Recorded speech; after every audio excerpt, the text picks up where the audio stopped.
Welcome to DJNTV and Tuesday Night with Ben Stowe. Now introducing the one and only Ben Stowe. Yeah, baby. Yeah. Hey, we're back. It's Tuesday night, and it is Tuesday Night with Ben Stowe. And tonight, Ben is with us, even though it is so cold, right where he's at right now, that the snot in his nose may still be frozen. We're not sure. It's not. It's snot. It's snot. It's snot. Oh. No, it was. I think this morning I woke up, it was minus 18 Fahrenheit. Yeah, is that just crazy? But it's the way it is here, the great upper Midwest. I know. So, I mean, you think about it, all the money we save on keeping our ice cream cold. Honestly, I have a jug of iced tea sitting in my garage, just chilling. And the sad part about it is, even though it's in the garage, it might still be forming ice on it. Yeah.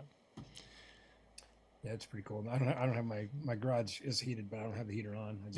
Just insulated and the office go. Yeah, it just stays a little bit warm from the house. But yeah, I decided. For those who don't know, those who live in warmer climates, our soda machines or pop machines, whatever your preference is, depending on our Coke machines, depending on what part of the country you live in, they're heated.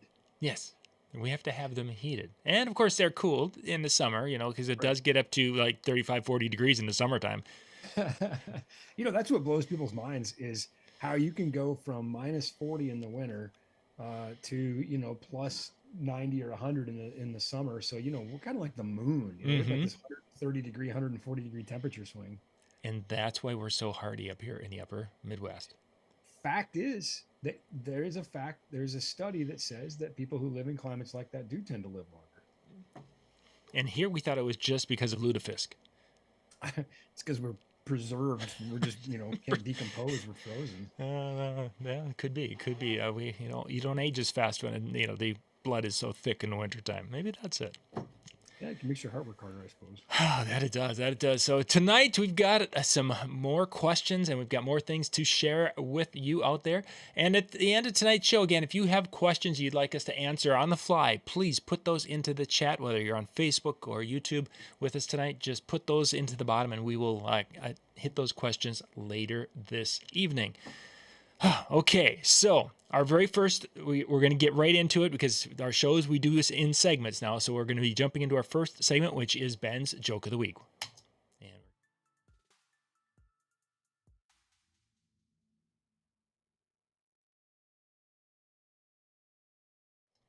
All right, Ben, this week's joke, what do you got for us? Okay, so I reached out for some help last week, and these come from my friend Rocky. So thank you for that. He sent me some jokes. Let's see what we got here. So why is a DJ like a gynecologist? We're not going to read. Okay. Yeah, maybe not. So it's not that kind of show, Rocky. Yeah, no. So, what is a DJ's favorite sandwich? A DJ's favorite sandwich? Mm-hmm. I can't imagine. What is a DJ's favorite sandwich? Club sandwich. Okay. Yeah, okay. Okay, that one's probably getting closer to Wiki. Yeah, thank you, Rocky. Yeah, he sent me that one too. I already read that one though, so I'd had that one like week one. So, yeah, that was week one. But I mean, I say week one. This is like year 11. Yeah, week one of us doing jokes of the new format. Week one of me being funny after 30 years. After 30 years, apparently sucking at not being funny. So we're working our way up. Work to in progress here. Jokes. Yeah, it's great. All right, let's jump to our first question of the night.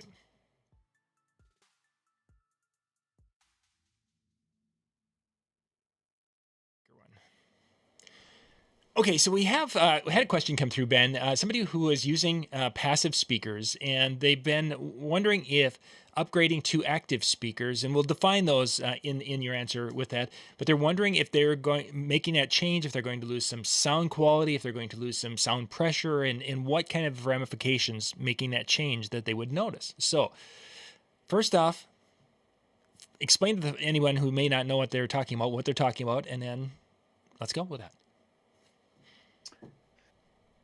Yeah, that's a good topic. So, a passive loudspeaker, at least in the sense of this description, is a loudspeaker that basically, it looks like a speaker. It's a box and it's, got a grill on the front. Inside, there's a component or a couple of components, usually at least two, maybe three, low frequency, high frequency, whatever, and that's it. There might be a crossover, some type of a circuit that separates what goes to the high and the low, but it's a passive crossover network, and all of that is powered by an amplifier. So, meaning you have a power amp, and of course, back in our day, John, we had these old Class AB amplifiers that generated a ton of heat. Great for these cold days if you had an outdoor Oh, fall gig, exactly. just kind of huddle up around the sound rack. Yep. I wish that was a joke, but it's not. It wasn't. No, they literally did. You I could feel remember heat some out there. fall weddings where I was literally like, Mm-hmm. hunched over the amp rack. But anyway, so that meant that you had this outboard amplifier and you connected speaker cables from the amplifier to the speakers. And of course, back in those days, amplifiers didn't have any real processing in them either. So you would have an external crossover or some other type of device, active on that side. So that's what when we say a passive speaker, meaning it doesn't have any ability to amplify itself. It doesn't have a power supply, nothing like that inside. And of course, really everybody now is familiar with powered loudspeakers. They're very, very common, probably the most common thing, for DJs to use now. Certainly the column arrays and all of that, where you plug in a power cord and then you plug in a signal cord, an XLR or whatever, because inside there is an amplifier that lives inside the speaker box now, and that powers all the components. And that amplifier, in almost every example now, has some type of processing, crossover, EQ, things like that, inherent speaker settings. And this gives us sort of a series of trade-offs to consider here. So your question, they asked about would they lose any output or sound quality, and I think those are two very different questions. Okay. When we look at most active loudspeakers now, they probably sound better right out of the box. And I'm going to come back to why I said probably, but because you have all these components that are purpose selected to go with each other and put into the box and factory tuned. So we have the amplifier, we have the loudspeaker components, we have all the DSP. Some of these now have FIR. We can have brick wall crossovers and other, linear EQ filters and things like that that are now built in. And it's all set specifically for that box and those components. So we basically can just plug in an XLR from our controller or our mixer, and it's going to do a pretty good job. Now, of course, there's varying levels of good job, right? But anyway, it's going to have these things kind of right out of the box. In the realm of passive loudspeakers, I need to have an amplifier that is well suited for this speaker. And then I need to also have these software settings and these presets. And now most modern amplifiers, or many anyway, have this ability also. So I can kind of have that same function. I can go to this, and we do that a lot for installs. Installs are almost always passive loudspeakers. Lots of reasons why. That's a different show. But now I can take this amplifier, load these presets, basically tell the amplifier, hey, I'm using this speaker in this configuration. And the amplifier is like, great, got it. Got everything all set up because the factory has also done those settings there. So the trade-offs here come from the fact that these outboard amplifiers tend to be a lot beefier. They have maybe beefier power rails. They have beefier cooling systems. So they can run long and hard. And in order to make these active loudspeakers portable and affordable, so you'll buy them and carry them, those amplifiers have to get a little bit smaller, and some things have to give. So with that, I've got some pictures I'm going to share. Sure. Let me just pop this up here real quick. And I'm going to talk about kind of sort of bring this all to a point, I hope. If not, stay tuned. There's another segment. It'll probably be better. So no more jokes today. He's though. confident. He's confident. Yeah. So these are all passive loudspeakers that you see hanging in the air here. And these are obviously designed to run at a high volume for a long time. And in order to power all of those loudspeakers, if they were active, we'd have to send a lot of stuff up in the air, with them. So it's much easier to just run speaker cable up to these things and keep the amplifiers on the ground. Because we've got big power cords and big speaker cords and heavy amplifiers and big cooling rails and all that sort of stuff. And it's very easy to leave that on the ground. What kind of a distance is it from where the amplifiers are to where those speakers are, approximately in that configuration that we're looking at? Cables are typically about 100 feet or so. Okay. So, 100, 125, somewhere in that ballpark. Uh, so, but what I wanted to point out is the difference between these amps and these amps. These are all 2-channel amplifiers. Their replacements, the modern equivalents, moderner, are now 4-channel amps. So we have roughly the same number of amp channels in 2 racks here. Actually, we have exactly the same number of amp channels in 2 racks of 3 as we do over there with 3 racks of 4.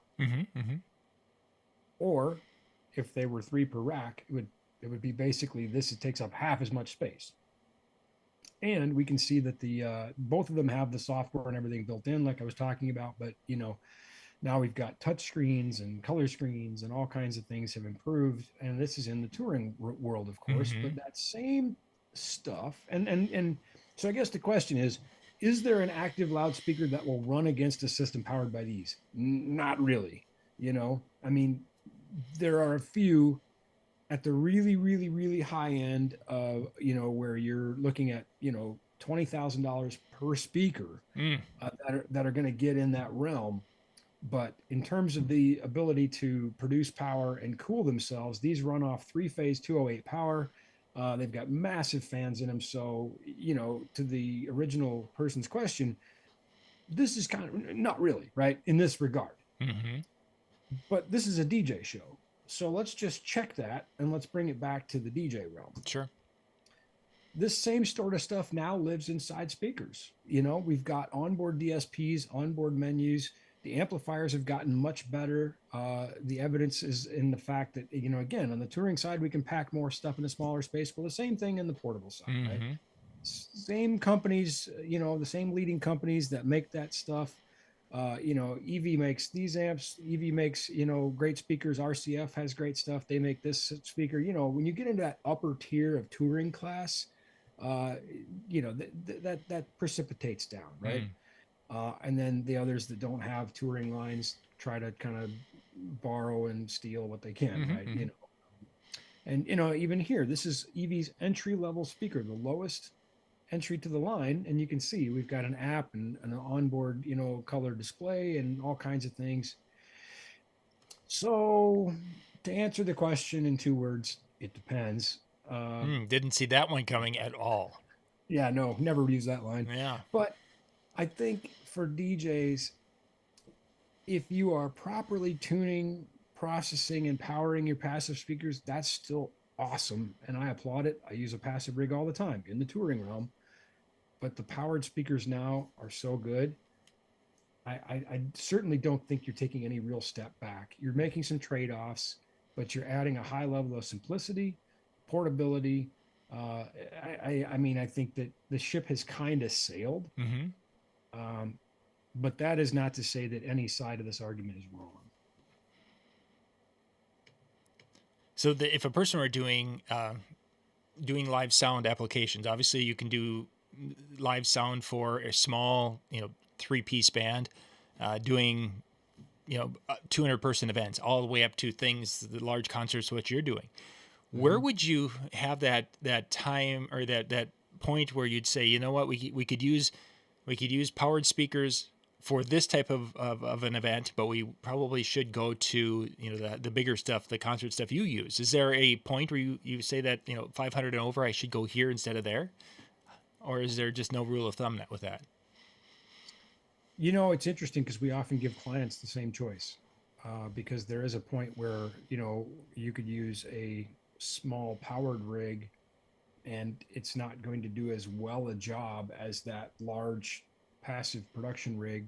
There's sort of that middle ground, right? Where you're like, okay, there's 1,000 people or whatever. And, we can kind of do it with this, rig here and it's going to be kind of pushing it, right? We can do it here with this rig and that rig's just going to idle, I don't know if there's a magic number. I think if you've got a multi-day festival and you've got to cover thousands of people, I mean, to me, it's a no-brainer, right? You want those amplifiers to have all the cooling ability they can because they're going to run hot and hard and long for several days, probably in warmer climates. Usually don't have festivals in winter, although Minnesota has a few. We do, yeah, we have. We don't worry too much about cooling there. But I don't know that there's a magic number for that. And I think it comes down to always saying having the right rig for the gig. and it comes down to ROI.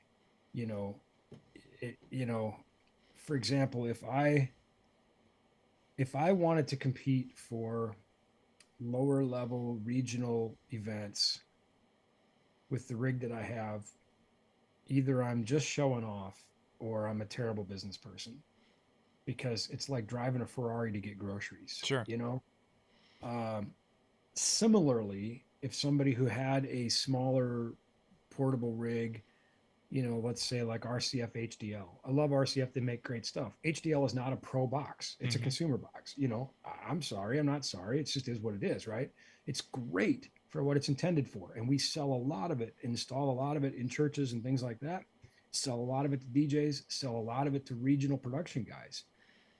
If you try to take something like an HDL 20A out and do pro tour shows, you will blow those things to smithereens. Mm. They just are not built for that. That's what they have GTX for. That's what they have TT for. RCF has boxes for that. Mm-hmm. And that's my point is, you're not picking on RCF. I love RCF, but I'm just saying that that's a common box for DJs to own. If you say, well, we're going to start getting into arena shows, it's not going to end very well. And, Mm-hmm. and I know this firsthand because we've sold those boxes and customers have tried to do that. And then they're like, yeah, I need a lot of parts. It's like, no, what you need is a rig designed to do what you're trying to do. So I think everything's got its place, right? Mm-hmm. It, you know, we could make this even funnier and more extreme. We'll keep it in the EV family. I wouldn't take my rig and go try to use it where an Evolve 50 is appropriate. Sure. That's just stupid, right? Mm-hmm. And nobody would be impressed. I mean, they might be impressed, but how your wedding load in now involves a semi trailer and a loading dock. I mean, Mm-hmm. honestly, come on. Although I will say, we all love Kat, our marketing director, and we've always told her if she gets married, we're bringing in that rig. So, because it's going to be, let's be honest, John, she's got so many friends in the industry. It's going to be in an arena anyway. That'll be the most off the rails wedding dance you've ever seen. But, I mean, yeah, my daughter got married this summer and the DJ had some column arrays and that was perfect. Mm-hmm. Yeah. Right rig for the gig. Yeah, exactly. We kind of always drift back to that. You You if Kat mentioned gets married, we'll live stream that too. We'll have a live show for that. I would, yeah, there probably would be. I could just see there's going to be a lot of social media connections with that. People would tune in just to see it happen. Yeah. They're like, no, it didn't. Yeah. Yeah, it really did. It did. You mentioned temperature. Is one methodology, meaning the amplifiers like what you were showing with the Dynacord, are those better at keeping themselves cool than some of our powered speakers? Or no doubt. Absolutely. Because they've got big, heavy heat sinks in them that are designed to take that power away from the transistors. And they've got probably 4 or 6 fans inside of them. They've got fans on the front, fans in the back. They're moving a lot of air through there if they have to. Mm-hmm. They can really push air if they have to. So on hotter days, they would be a better alternative for someone who needed that level of power. Yeah, no doubt. But here again, I don't want somebody to be confused by this and say, okay, so I should get a TGX 20 for my wedding rigs. No, we're talking big. Call me, right? Great. Yeah, it's I think they're a $10,000 amplifier or something. So yeah, just give me a ring, we'll do that. But really, right? So. Yeah, really. But just so people have kind of a grasp of where things fit into the spectrum, that these things are designed, as you said earlier, to basically be hammering for multiple days at a large festival with lots of people in front of them and to be able to do it day in and day out. Yeah. An amp's actually closer to 15 grand, I guess. I don't know what they cost individually because we typically sell it by the rack. And I know that the rack with the power distribution and the network switches and everything in it's about 50 grand. So 53, I think. So anyway, yeah, I'm like, I don't even know what they cost individually because the people who are ordering those are buying like 4 racks worth, Mm-hmm. So it's not, you don't buy one of those usually, but anyway. Crazy stuff. All right, let's jump to our second question for the night.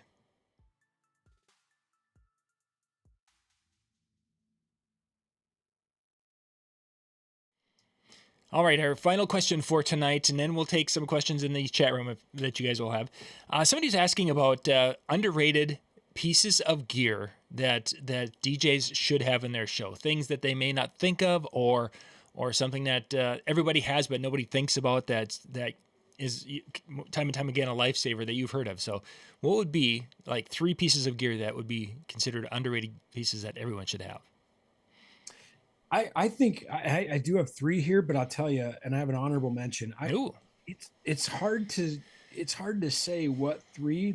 And I talked with some of my coworkers today, Kyle, of course, who everybody loves, and Meg, and others that Meg works in our marketing department, but she was a DJ in Vegas and Arizona.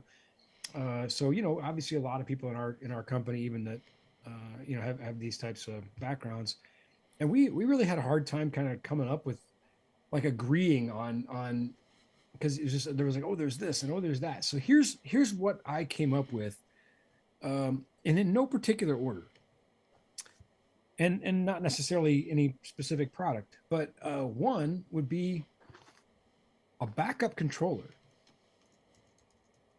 some way to continue to play music, right? And so this, of course, is the DJ2 Go2 Touch in stock at NLFX. Kyle suggested he loves the Prime Go Plus. He carries one of those with him. It's not his primary controller, but he keeps one with him. He said, it's battery powered. He told a story about a storm that knocked out the power, and he grabbed a couple e-verses in the Prime Go Plus and continued to rock. Got a nice tip. So I think a backup controller of some kind would be one. Another one, something that maybe people don't think about as gear, but if you don't have one of these, I'm pretty sure you're not a real DJ. And that is the Mote, the NLFX Mote, the mother of all testers. You really need one of these, and I cannot even tell you. It surprises me. I'm not shaming anybody that doesn't have one. I'm just saying you're not a real DJ. Yeah, pretty much. I mean, you're not going to mince words, but just stating the facts here. No, I'm just being tongue in cheek, right? I'm sort of teasing, but the fact is, you'd be amazed, John, how many times that I talk to a DJ in the course of a day, and they've got a cable that they're trying to figure out, not even if it's good or bad, but will it do what they want it to? And I'm like, do you have a cable tester? Like, no, man, that would make this discussion so much easier. Like, plug one in each end, plug in each side, tell me what it says. So if you don't have a Mote, go to the NLFX website right now and buy a Mote. Those, by the way, $69. Yep, you put the link in. Thank you. The links are in the chat. You're on the ball. Everything. Because I didn't tell you what these products are going to be. The website search is working so well. Give your team props on that. Things are popping up. Oh yeah, really nice. Some people gave us some feedback, and it's a long process. It's a long grind. It's not an easy switch to flip, and we've been working on it literally for months, and we're going to continue to do so. So I'm really glad to hear you say that. Meg will be glad to hear you say that. Danny will be glad to hear you say that. Everybody else who's thinking, no, it's not that great, we know we're working on it, and thank you for your patience. Please bear with us because we are trying to make it better. So number 3. Oh, by the way, and if you have our cables, you're less likely to need a Mote, although it's still really handy to tell you how cables are tested. So just throwing this in there, it's not one of my items, but you really should be using NLFX cables. And by the way, our cables, as you know, are made right here in the heartland of America. And many times people will post online, somebody will say, what cable should I get? And, about 100 people say NLFX cables. We actually screenshot those and print those out and give them to the techs that are making our cables, and they read every single comment, good and bad, although really aren't generally any bad ones, but just saying if there were, they'd read those too. So thank you for saying that, those of you who do, and know that we read it. And I know that the reason you're sharing it is because you love the cables and you want other people to get them and love them like you do, but I'm just letting you know, we read those comments and we actually share them with the people who are literally making the cables. Nice. I printed it yesterday. I printed one out and walked it back there myself. And I was like, here, guys, look. And they smile and they like that. And, when you're just sitting on a bench making cables all day, you kind of forget about how important that is to the people that are using them. And so we make sure that they don't forget. All right. So my third sort of underrated piece of gear would be a wired mic. Lots and lots of DJs, almost every DJ I know now uses a wireless mic. Surprising number don't have a wired mic. And let me tell you, wireless mics can fail. They can drop out. They can break, whatever. There's a lot of things going on there. Circuits in the transmitter, circuits in the receiver. So a wired mic's a pretty good idea. Mm-hmm. They generally don't fail. But I have a great story. And by great story, I mean it's terrible. I have a great story. When I was DJing, I had a best man who had been heavily drinking and went to give the speech, got a little nervous, decided to show off, and tried to deep throat my wireless microphone and proceeded to hit the gag reflex and puke all over this mic. I Oh, mean, just yeah. like, of course, it was like that liquidy, because it was Yeah. full of 2 gallons of alcohol. Just, Uh, oh, I mean, if I wasn't so broke, I'd have just thrown that mic away. mm-hmm. I mean, I was so poor, I had to keep that mic. But my gosh, thank goodness I had, even then, a backup wired mic. And you know what? I didn't even look at that thing till the next day. I was like, Yeah. I'm just gonna not even. Yeah. I went to the bar. They had one of those plastic pickle containers or whatever, and I put it in there and put the lid on to seal in the freshness. And but I didn't want to So you smell could it all enjoy day. it the next day. God, Yeah. oh my God. Yeah. Then of course the next day I was taking the whole thing apart and cleaning it out. And did I mention, by the way, that we sell those hygienic mic covers, and they're not just for COVID, they're for lipstick and puke. So anyway, we have those in stock too. Anyway, Yeah.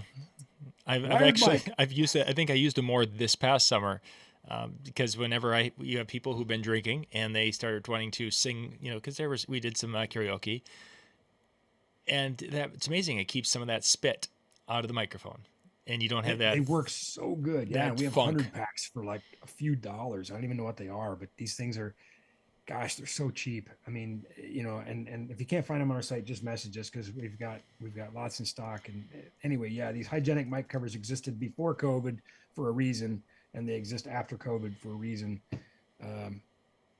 Because microphones are like toothbrushes, and my daughter's a dentist, so you can take that to the bank. That's disgusting. You wouldn't share a toothbrush with somebody, right? So anyway, Yeah, no, not so much.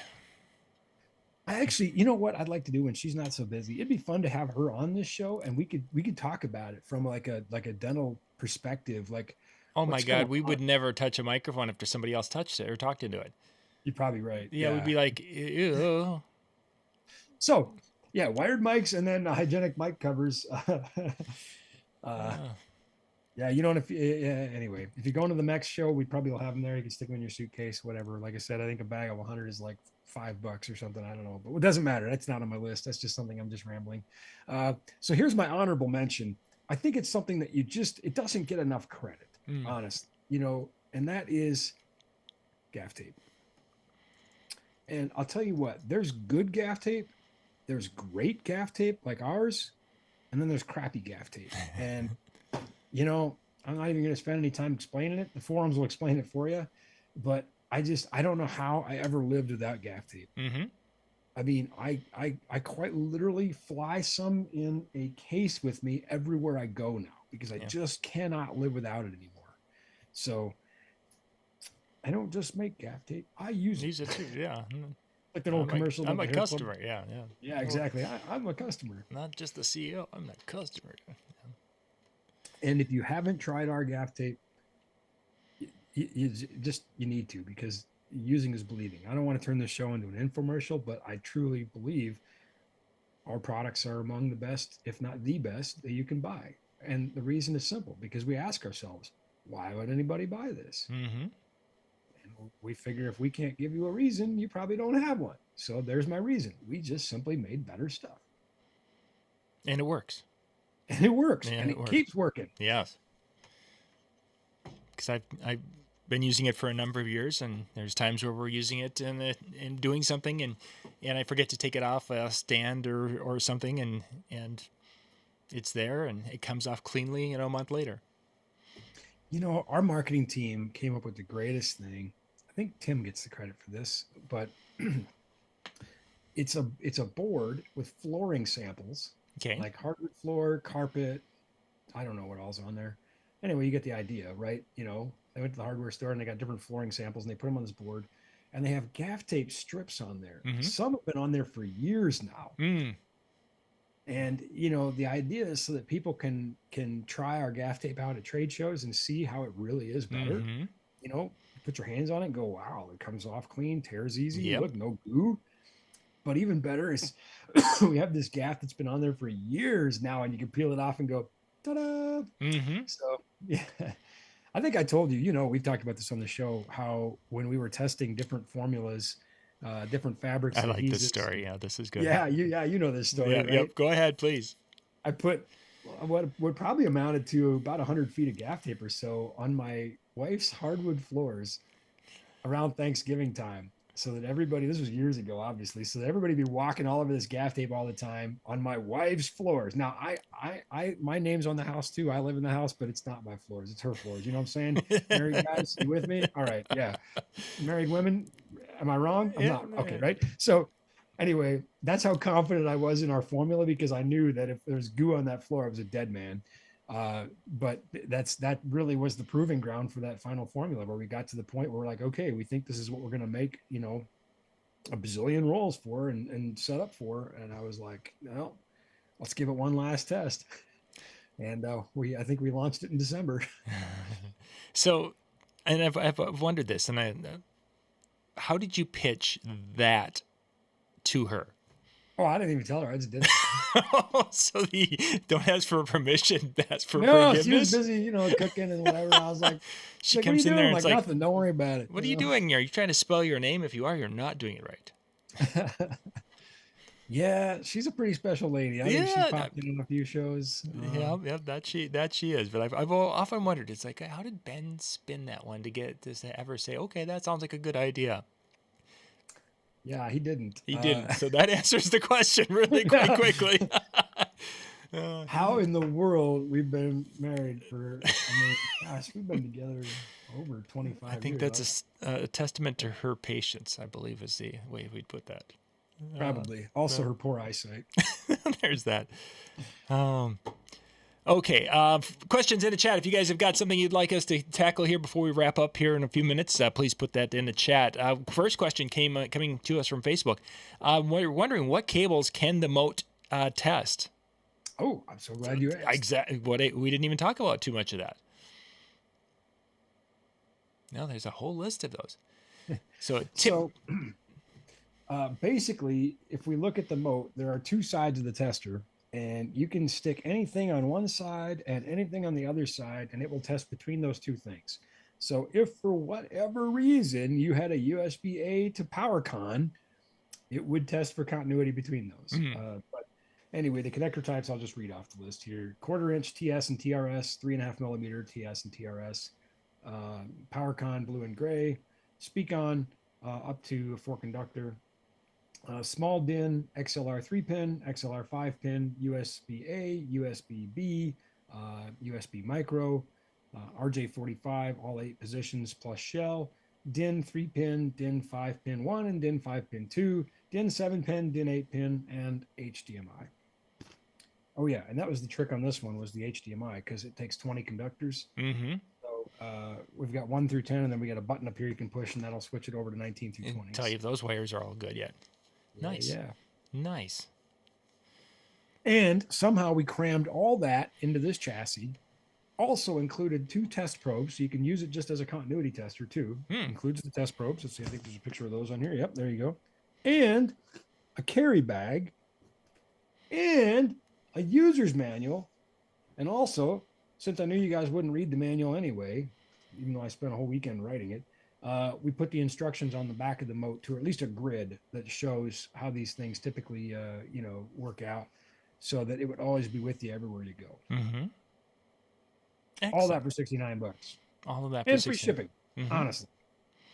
Honestly. I mean, and you add a roll of gaff tape, and it's a good Christmas present for yourself for February. Yeah, I mean, it's still like the 20 days of Christmas. Yeah, right? exactly. It should be 25 days, right through the month of June. January is kind of a sad, slow month anyway. So let's just keep cheer yourself up with a moat and some tape. Nothing says I love you more than a moat and tape.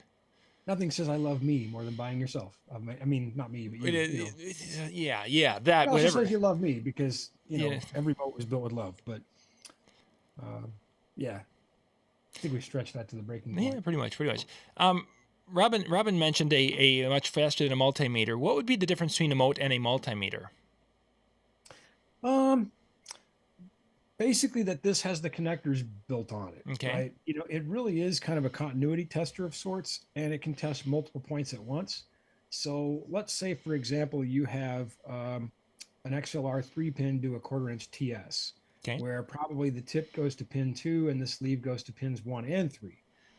The mode allows you a continuity tester. You can certainly do that one at a time. And I'm a big fan of multimeters, and I have about, I don't know, 20 of them, I think. And I literally carry one of those everywhere I go to, or Sure. 2 or 3 sometimes.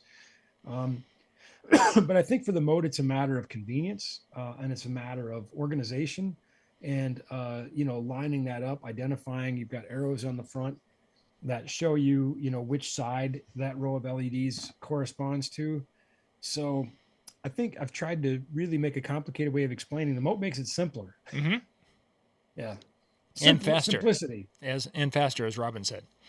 Yeah. Oh, yeah. Oh, my gosh. So much faster. I mean, because, just let's take some of these smaller. First of all, you couldn't stick a multimeter probably in an HDMI connector. You couldn't even get in there. 3.5 millimeter. How could you do that? I mean, you could get the probes on there and set it on top and move them across. But what if you're trying to test a jack or something? I mean, yeah, it's just so much easier. RJ45. I mean, it's simplicity and speed, portability. Plus, the user's manual is pretty great. Did I mention that? You did. You said there was this very humble young man who wrote it. Yeah, he spent a whole weekend writing it. Yeah, over the course of a weekend. Yes, so he took his He was time. younger then too. He took his and time. Tim and Kat did the graphics. So Oh, yeah. well, there you go. There you are. So another question coming here, and for Facebook, I'm going to have to paraphrase just a little bit. They were wondering, back to our active speaker or our powered speaker, a 2,000 watt amplifier pushing a powered speaker, is that equivalent to a 2,000 watt standalone amplifier? Listen, let me just say that would be almost as hard to compare as comparing two 2,000 watt amplifiers of any kind from any two devices, because the way that some of these amplifiers are rated and measured, I think some of these marketing departments should be in jail. I think what you really should do is go watch our show on Can 100 watts give you 1,000 watts, where we talk about how things like crest factor and whatnot play into this overall design. But of course, there are so many factors that go into that. I just don't know any way I can even begin to answer that. I think that as a broad and general rule, because there's some really crappy rack mount amplifiers too. Mm-hmm. I mean, there's, and I see them with the same power ratings, and it's amazing. We just redid the amplifiers in an arena that we had done. And the only thing we did, you've been to this arena actually, but the only thing we changed was the amplifiers. And the arena staff was like, oh my gosh, the system sounds so much better, and we replaced one company's pro amplifiers with another company's pro amplifiers. And, we put in those Dynacord amps, and people went, wow, is this the same? Mm-hmm. It's like same speakers. So there's so much inequitability, the quality of the amplifier circuit design, the quality of the components. I'm trying really hard not to name names, but there are just some amplifiers that just sound like trash. Yeah, no, understandable. There's different, and maybe we should plan to do a night where we just dig into amplifiers, and talk about it. I'd love to. I remember, it's NAMM time here soon, and thank goodness I'm not going. I'm so happy I'm not going to NAMM. But anyway, that's another topic.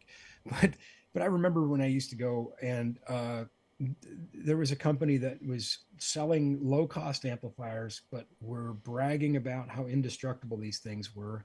And I thought, well, that might be one feature, because I bet they don't sound very good. But not everybody can afford a $15,000 amplifier. I get that. Yeah.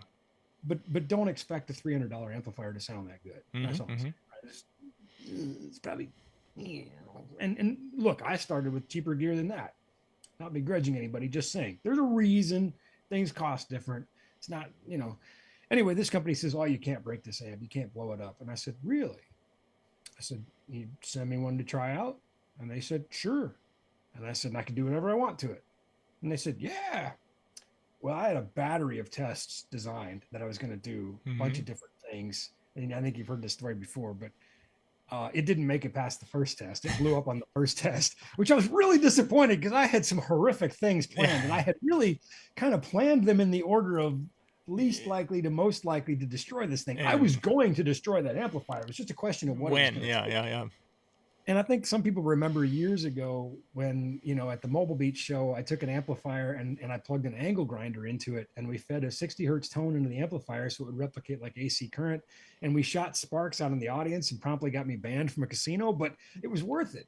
That was a demonstration of how this amplifier can handle, that was a good amplifier, how it can handle back EMF and those sorts of things. I don't remember exactly what I did to this amplifier. Um, but I think I plugged the one output into the other output. I just basically plugged a speaker cable between the two outputs and then cranked them both and decided to see which output would win. And one of them caught on fire before the other one did. But the whole thing was a smoldering wreck. And they were mad. They wanted me to pay for the amp. They're like, "You have to pay for that." And I was like, "No, you said this Mm-hmm. amp couldn't be destroyed." And they said, "Well, I said, can I do anything?" And they said, "Nobody's ever going to do that." I said, "I've literally seen it done. I've literally been called to sites where stuff like this has been done." We had Yeah. a church one time, not picking on churches, but we had a church one time that had two 100-watt amps. And they thought, well, if we connect one amp to the next amp, now we have 200 watts. No, now you have a fire. But Mm-hmm. anyway, There is that. Yeah, that doesn't work that way. so I guess the point is, I have seen on my amplifiers, I've literally seen where something happens with a cable, direct short, whatever, and the amp just goes into it. Just you hear a relay click out. The amp just Yep. literally disconnects the output. The relay clicks and it goes, "You have a problem." Fix or yeah. Yep, and it's like, "Oh, I got a short. Mm-hmm. Go check that out." Yeah. Stuff. You wouldn't believe the stuff that happens on tour. You know, some stagehands ripping around on a forklift 100 miles an hour, not paying attention, and jams it with the forks, and suddenly you got everything shorted to itself, and you're like, how? I was drifting, dude. Grab my toolbox. Yeah. Yeah. Bring the backpack. We got to fix it. Yeah. Another question here. Let's see. DJ Rook was asking about repairing the dents in a speaker grill. If you had any recommendations on how to take some of the dents out of the grill on your speaker. Sounds like is it DJ Rook you said? Yeah. Sounds like they know how to party, getting dents Yeah. out there. Right? Yeah. Rowdy crowds. I love it. Yeah. So, thank you for watching, by the way. Yeah. I mean, it depends on how severe they are, but what I've done, I've had to do this many times over the course of my career. I'll just generally take the grill off. Usually it's just 8 or so screws on a speaker. Sometimes they're just wood screws. Other times they're machine screws, whatever. Sometimes they got, rubber backers and, Mm-hmm. anyway, get the grill off, put it on a hard, flat surface, concrete or really thick metal if you have it. More people have concrete than that, but you want something really nice and flat. Put like a towel down or something soft. And then, a lot of times you could put another towel or something on top, or cardboard, whatever, but you want something that you can hammer through and just try to tap that back out. Depending on how sharp that dent is, you may or may not get it out to where you really can't tell. You may just get it mostly flat again, and you'll still have a little bit of character in there, a little ripple. I have a few subwoofer grills like that, probably from the same forklift guy, but that's neither here nor there. Anyway, that's one way you can do it. Sometimes that powder coat will flake off and you may have to do some paint or whatever. If it's really bad, you can usually order replacement grills, but I think most times you can get it good enough that nobody's really going to notice.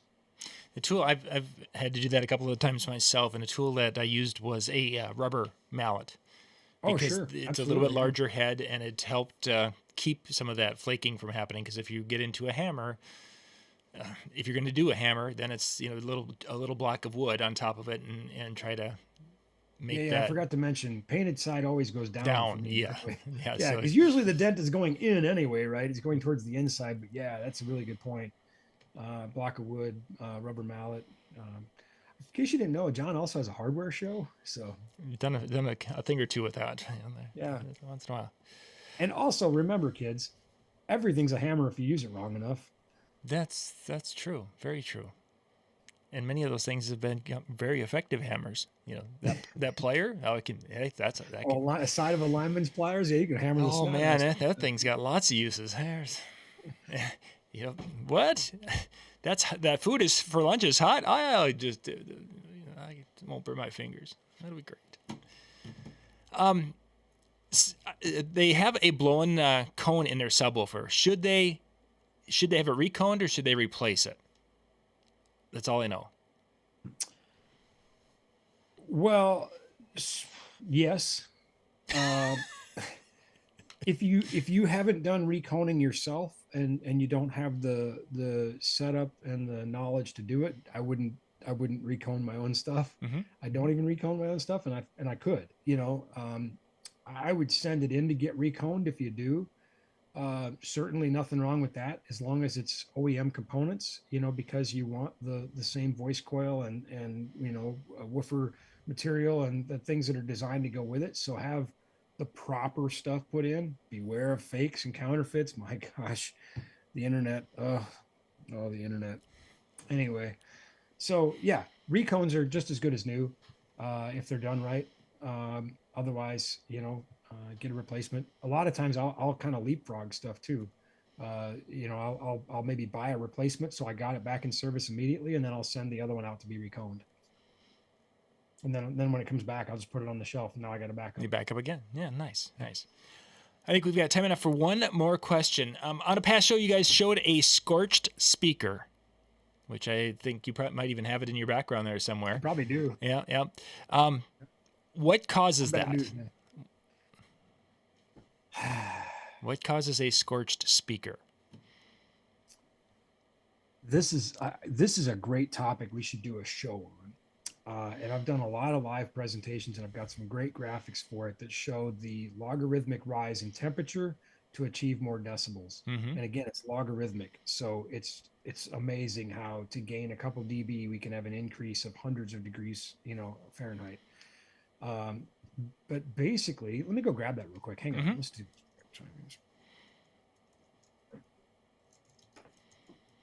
And then after we're done here tonight, you guys can jump out to djntv.com/chill. The chill room with the Tuesday Night Music Show will be going on here starting at the top of the hour. So it would be 10 o'clock Eastern. Brian and Jay and Howie's been in there. John, Eric, the whole crew will be in there and talking music. And you can turn your cameras off if you want to just listen. If you want to be part of the show and share some of your music thoughts with the topic of the night, you're more than welcome to do that. And then once you're done with that, then it's kind of a DJ hangout until the wee hours of the morning, depending upon what time zone you are. There have been times I've come in at 5 in the morning on Wednesday mornings, and they're still talking shop. So. And then there's me, where we had to move my show to 8 o'clock because that was the wee hours of the morning. Yeah, exactly. Our schedules kind of change here as we go along. Can't stay up past 8 o'clock. All right. So first I got to say, so I do have it here. But living in the cone from my friend Stephen Dale is an alien, and my rubber chicken from my dear friend Alan Trisler, who I'll just say, everybody please keep Alan in your thoughts and prayers today. Won't say why, but he could really use them. So anyway, the rubber chicken. So this is that scorched speaker, and if you say, well, I don't see the difference. Well, this was probably like really shiny, like a new penny, really shiny, bright copper when it was new. And now it is very much not. And you can see that it really is scorched kind of black. So the obvious answer is what causes that is heat. What causes the heat? Well, power, but also continuous power, lack of dynamic range. Again, getting these speakers very hot as we try to get a little bit louder, a little bit louder, a little bit louder. And because the rise in volume is logarithmic, as we just talked about with the heat, that really makes sense. They go hand in hand, right? Every time we double the power, we gain 3 dB. Or another way to say that is, in order to gain 3 dB, we must double the power. Sure. So if I'm at 100 dB and I want to get to 103 dB and I'm at 1,000 watts of amplifier power, now I need to go to 2,000 watts. Just to get that 3 dB more. And that has a direct correlation to the increase in heat. And that is really the number one killer of loudspeakers. far more than, just over excursion or, as my good friend Ethan Wetzel says, there's two reasons a loudspeaker dies: help I can't move and help I'm on fire, and this falls very much under the help I'm on fire side of things. So is there a difference between, and it was, but a lower amount of wattage going into it that is considered not clean, where say the signal came into the amplifier that was maybe a clipped signal, and now the amplifier could be putting out that at a lower wattage and still do damage to the speaker compared to saying a lot of power? Because for a lot of reasons, but one of the ways that these loudspeakers cool themselves is their movement. And when we start getting into distorted signals, things that are clipped or squared, we have more DC-like movements. We don't have that cooling activity. We have more prolonged periods of that energy present in the voice coil. And inherently audio is an alternating signal, right? And that voice coil is moving all the time to create these sound waves. It pushes air and the mechanical action propagates an acoustic sound wave in the air. So definitely distorted signals can be damaging. Clipped signals can be devastating. That's stuff you want to avoid for lots of reasons. Yeah, and I think we'll plan to talk. We should dig into this the external amp and then the squirt speakers. I'd love to say we'll get somebody to send us an amplifier, but I don't think they will. Yeah, anymore. Probably not. No, not especially after you just admitted what you did. Who I bet would, though? The really good amplifier companies, they're not like PowerSoft or Dynacord. They do it because they know their amp's gonna be fun. Yeah, they've got the tools. Try it. Let's see what happens. And we may have to. I don't have 208 power in my house here, but we may have to have a special show sometime, someplace where we'll do some horrific things to amplifiers and show you what they can take and what they can't take. Why are those guys building a bunker? Well, you see, we're testing an amplifier to see what it can do, and you never know. Man, I got to tell you, that's one of the things I love so much about my career. Obviously I started, building stuff out of coffee cans and whatever, and it was pretty sketchy. And, I learned as I went, just like our viewers, we've all had this journey of learning. And one of the things that makes me so giddy and I've enjoyed so much, you might think it's, working with these huge tour class rigs and playing large venues with, household names. Nah, that's cool and all. That's just, but nah. What's really cool is when I get to test stuff behind bulletproof glass. And I'm like, this could go really, I should have been a Mythbuster. Right? This could go sideways so many ways. This is fabulous. Yeah, when we're wearing protective suits and everything, because whatever we're going to do could, like the time that I electrocuted Bill Herman, that is what you can see my giddy childish smile. There was that, yes. So great when things explode. And the cackle, from the stage, and it wasn't, Bill's gyrating in pain. It was the cackle from the guy in that lab coat. It was more of a giggle than a cackle. Yeah, sure, whatever. Evil. I was in the audience watching very intently. My favorite comment, I've said this before, but my favorite comment, and I think the YouTube clip is still out there on one of our shows. You can go watch the show, is somebody yells from the audience and you can hear it. They yelled, "He really did it." Yes, that was and I love Bill Herman, and I mean that. I absolutely love that man, but I'm not sorry, not even the least. I just, he's such a talented guy, and he's, he's taught me so much from his side of the world. I'm like, well, now let me teach you something from my side of the world. And for those wondering, this is one of the reasons why, after that happened, somebody said, Bill, just go walk it off, and that's why he's been walking. Yeah, he's still walking. He's still walking. How many volts did he get? We'll never know. Yeah, we'll never know. But 220, 221. Somewhere there. Yeah, it was a good night. All right, thank you guys for being with us tonight. Again, if you're in the area where you can get to the chat, all those links for everything we talked about tonight are in the chat. You can go grab those and check out the different pieces of gear we were talking about this evening. And, of course, the DJNTV.com/chill will be up here in just a few minutes with the guys having some fun and talking music tonight. And we'll be back, I think, next week. And then I think we've got... I don't know. Just keep watching on the emails, and we'll have our weekly schedule there. Because we've got a week. I thought you're doing shows from airports here soon. Yeah, we're going to be with the travel. We'll figure that out. So you guys have a great night, and we'll catch you next time. Good night, everybody.